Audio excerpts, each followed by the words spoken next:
Guys, हर trader के मन में कहीं ना कहीं कभी ना कभी ये क्वेश्चन जरूर आता है कि मैं कितने टाइम में ट्रेडिंग सीख जाऊंगा या फिर ट्रेडिंग सीख भी पाऊंगा या नहीं। आप एक ट्रेडर बनोगे या नहीं एंड कितने टाइम में बनोगे, ये कंप्लीटली डिपेंड करता है कि आप किस टाइप के ट्रेडर हो। अपने आप को पहचानना बहुत जरूरी है। सबसे पहले मेनली 4 टाइप के ट्रेडर रहते हैं।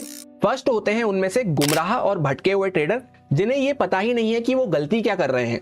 सेकंड टाइप के ट्रेडर होते हैं मिस्टेक रिपीटर, जिन्हें ये तो पता है कि वो गलती क्या कर रहे हैं, पर फिर भी उसी गलती को बार बार दोहराए जा रहे हैं, अपने आप को बदलना ही नहीं चाहते। थर्ड टाइप के जो ट्रेडर होते हैं उनको नाम दिया जाता है स्ट्रगलर का, जो गलतियां कर रहे हैं उनको इंप्रूव भी कर रहे हैं, पर खुद की गलतियों से करते करते ही सीखते हुए चल रहे हैं। फोर्थ टाइप के ट्रेडर होते हैं स्मार्ट ट्रेडर्स, जो खुद की गलती से तो सीख ही रहे हैं, उससे तो अपना एक्सपीरियंस बढ़ा ही रहे हैं, साथ ही साथ दूसरे की अच्छाइयों से, बुराइयों से, उसकी गलतियों से, उसके एक्सपीरियंस से भी सीखते हुए जा रहे हैं।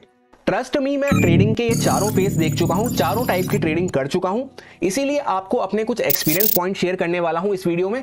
अब उनको मानना या ना मानना वो कंप्लीटली आप पे डिपेंड करता है।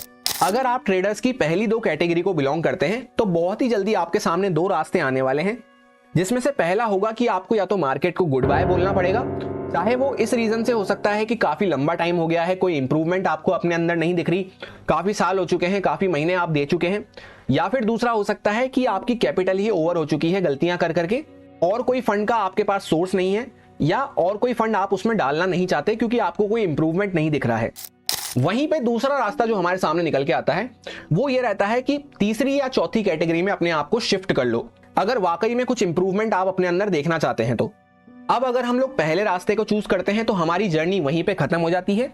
दूसरे रास्ते को हम चूज करते हैं तो तीसरी या चौथी कैटेगरी में हम आ चुके हैं, अब अपने आप को शिफ्ट कर चुके हैं, या फिर ऑलरेडी अगर हम तीसरी चौथी कैटेगरी में ही हैं तो इसमें से जो तीसरी कैटेगरी वाले ट्रेडर होते हैं वो एक ना एक दिन जरूर ट्रेडर बनते हैं, पर उनको टाइम थोड़ा सा ज्यादा लग जाता है, क्योंकि कहीं ना कहीं वो अपनी ही गलतियों से सीखते हुए चल रहे हैं। तो पहले गलतियों को करेंगे, फिर गलतियों को एनालिसिस करेंगे, फिर उन गलतियों को किस तरह से वो ओवरकम कर सकते हैं उसका रास्ता ढूंढेंगे, फिर जाके कहीं उनका इंप्रूवमेंट होना चालू होगा।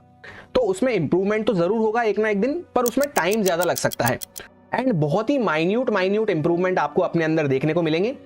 एंड वहीं पे इन सब में जो सबसे दी बेस्ट कैटेगरी होती है वो फोर्थ वाली कैटेगरी होती है, एक स्मार्ट ट्रेडर वाली कैटेगरी, क्योंकि वो ट्रेडर भी बनेंगे और बाकियों के कंपेयर में उनको टाइम भी बहुत कम लगता है।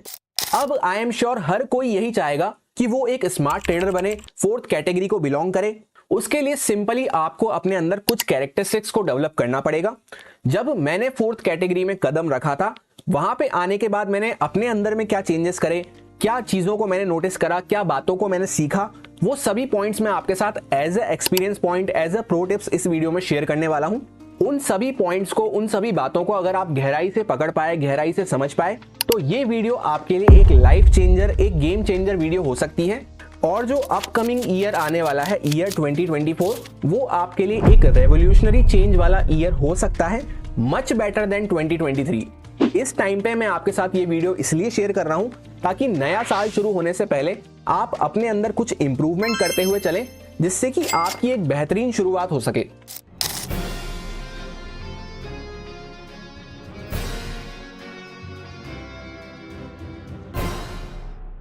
एक स्मार्ट ट्रेडर बनने के लिए सबसे पहले आपको अपने अंदर गुड लिसनर की कैरेक्टरिस्टिक को डेवलप करना पड़ेगा, क्योंकि अगर आप एक गुड लिसनर नहीं है तो आप कितना ही कोशिश कर लें, आप सामने वाले से उसका एक्सपीरियंस गेन नहीं कर सकते, उसका नजरिया आप समझ ही नहीं सकते। इससे बेहतर और कोई तरीका नहीं है ट्रेडिंग में कि अपने एक्सपीरियंस को बढ़ाते बढ़ाते सामने वाले का एक्सपीरियंस भी आप अपने अंदर ऐड ऑन करते हुए चलें।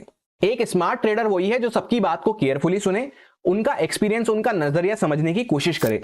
अब जैसा कि एक गुड लिसनर और अंधभक्त में बहुत ही पतली सी लाइन का डिफरेंस होता है। गुड लिसनर बनना है पर अंधभक्त नहीं बनना। क्या डिफरेंस होता है दोनों में? एक अंधभक्त वो होता है जो सामने वाले की बात को ब्लाइंडली फॉलो करे जा रहा है, बस सुने जा रहा है उसकी बात को और ब्लाइंडली उस पर ट्रस्ट करके उसको फॉलो कर रहा है। वहीं पे एक गुड लिसनर वो होता है जो सामने वाले की बात को सुन तो रहा है, पर उसके बाद उसको अपने ऊपर अप्लाई करके देख रहा है कि वाकई में इसकी बातें वर्क करती भी है या नहीं, वाकई में इससे मुझे कुछ फायदा मिल भी रहा है या नहीं, या फिर जो सामने वाला बता रहा है वो चीज तो बहुत अच्छी है पर मेरे लिए काम की है या नहीं। क्योंकि ट्रेडिंग एक ऐसा फील्ड है जहां पे सब कुछ वर्क करता है, पर सब कुछ हर किसी के लिए वर्क नहीं करता। तो इस इंपॉर्टेंट पॉइंट को मैं हमेशा नाम देता हूं सुनो सबकी एंड करो मन की। अब सेकंड मोस्ट इंपॉर्टेंट पॉइंट हो जाता है कि आपको अपने अंदर पेशेंस वाली कैरेक्टरिस्टिक को डेवलप करना पड़ेगा। जैसा कि आपने बहुत लोगों से ये बात सुनी होगी कि ट्रेडिंग में पेशेंस का बहुत ही इंपॉर्टेंट रोल रहता है, पर ये अधूरी बात है। ट्रेडिंग में नहीं, सिर्फ आपको ओवरऑल अपने अंदर नेचुरली इस बात को अडेप्ट करना पड़ेगा। मेरा भी पहले नेचर काफी ज्यादा एग्रेसिव हुआ करता था, काफी ज्यादा इम्पेशेंटली मैं सोचा करता था। आउटसाइड दी ट्रेडिंग लाइफ जब मैंने नेचुरली पेशेंस को अडेप्ट करना सीखा अपने अंदर, तब वो कहीं ना कहीं मेरे को ट्रेडिंग में भी बहुत ज्यादा अच्छी एज दिया। क्योंकि सिर्फ हम ट्रेडिंग के टाइम पे ये सोचें कि हमारे अंदर पेशेंस आ जाए तो वैसा नहीं हो सकता, हमें नेचुरली वैसा बनना पड़ेगा। अब जैसा कि बहुत सारे लोग तो अभी से ही वीडियो को यहाँ पे छोड़ के जा चुके होंगे या जल्दबाजी में वीडियो को फास्ट फॉरवर्ड करके स्किप करते हुए देख रहे होंगे कि कोई शॉर्टकट ट्रिक वगैरह मिल जाए, कोई जादू की छड़ी मिल जाए, तो साफ साफ ये बात आप समझ सकते हैं कि उनके अंदर में पेशेंस नहीं है। अब नेचुरली जब हमारे अंदर में पेशेंस नहीं है, कुछ चीज को हम पेशेंटली हैंडल नहीं कर पा रहे, तो वो ट्रेडिंग में भी कहां से रिफ्लेक्ट होगा। क्योंकि अल्टीमेटली ये बात आप भी जानते हैं कि बातें आपको सब पता है, चीजें आपको सब समझ में आती है, पर कहीं ना कहीं एक पेशेंस ना होने की वजह से आप वहां पे ट्रेडिंग में लैग कर रहे हैं, ट्रेडिंग में आपको उतना वैल्यू नहीं मिल पा रही है। अगर सिर्फ पेशेंस को हम नेचुरली अपनी लाइफ में ऐड कर लेते हैं तो वो ट्रेडिंग में जब रिफ्लेक्ट होगा तो ऑटोमेटिकली आपकी मल्टीपल प्रॉब्लम्स को वहां पे सॉल्व कर देगा। जैसे फॉर एग्जांपल आप फोमो में ट्रेडिंग करते हैं तो वो प्रॉब्लम आपकी सॉल्व हो गई। आप अगर ट्रेड को लंबा होल्ड नहीं कर पाते हैं अपनी प्रॉफिटेबल ट्रेड को, तो वो प्रॉब्लम आपकी सॉल्व हो जाएगी। एंड वहीं पे अगर आपको ट्रेड में लॉस हो गया तो तुरंत आप दूसरी ट्रेड को फाइंड आउट करना चालू करते हैं, कुछ भी रैंडम ट्रेड्स लेते हैं जिससे कि लॉस रिकवर हो जाए। अगर इस तरह से आप रिएक्ट करते हैं, ये सारी आपकी प्रॉब्लम बनी हुई है, तो कहीं ना कहीं आप में पेशेंस की कमी है। ना सिर्फ ट्रेडिंग में बल्कि ओवरऑल लाइफ में आपको अपने पेशेंस को ऐड करना है। एंड जब तक आप कंप्लीटली पेशेंस को अडेप्ट नहीं कर लेते हैं लाइफ में, आपको रोबोट माइंडसेट से ट्रेडिंग करनी चाहिए, प्रॉपर रूल बना के। जैसे फॉर एग्जांपल एक कोई प्लान आपने डिसाइड कर लिया कि ऐसा ऐसा मार्केट में हो सकता है, वैसा होता हुआ नजर आया तो वहां पे पहले से एक स्टॉप लॉस और टारगेट सोच के एंटर करना है। उसके बाद जब तक स्टॉप लॉस या टारगेट में से एक चीज हिट ना हो जाए, वहां पे आपको ट्रेड में बने रहना है। अब उसके बाद जब स्टॉप लॉस या फिर टारगेट पे हमने अपनी पोजीशन को एग्जिट कर दिया, तो वापस से आपको ट्रेड प्लान बनाना है नई ट्रेड के लिए।